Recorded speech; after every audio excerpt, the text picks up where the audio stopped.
Welcome back to the Better Yourself podcast. I'm your host, Ashley Meckling, and thanks for tuning in today. If this is your first time listening in, welcome. Now, I do recommend that you start from the first episode and listen to each one in order because the topic of conversation will flow from episode to episode.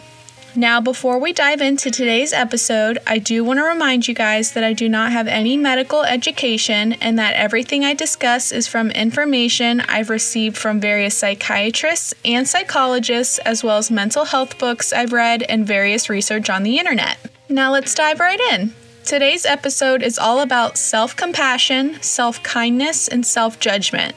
Now, what exactly is self-compassion? Well, self-compassion is an attitude that involves a certain set of feelings, thoughts, motives, desires, urges, and behaviors that can be directed toward any living thing. Self-compassion can activate our soothe system, which calms our threat system. Learning self-love is a very difficult task, as simple as it may sound, but reminding yourself of things you're grateful for, journaling about what you love about yourself, allowing others to love you, and discussing these things with your inner circle are a few good ways to start practicing self-compassion and self-kindness. Practice self-compassion daily to better familiarize yourself to it. Think of taking care of yourself the way you would take care of a small child, gently and patient.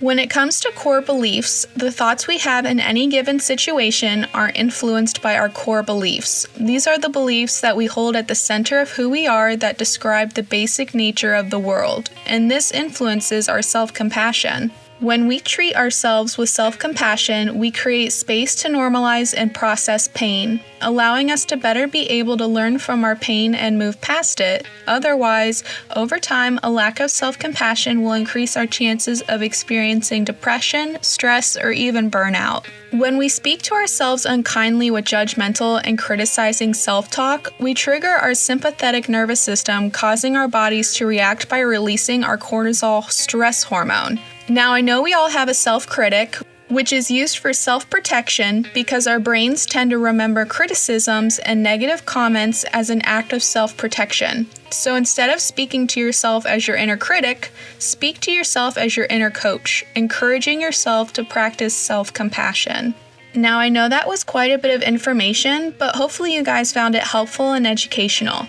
Today, I'm going to leave you with the fractal effect. Fractals are simple patterns that repeat over and over again. You can find them in plants, flowers, trees, clouds, snowflakes, pine cones, and shells. Let your attention rest on a fractal for at least 10 seconds, taking in the details, colors, textures, movements, and patterns. If it feels safe, allow yourself to get lost in the image. This will lower your stress levels, which are your cortisol hormone.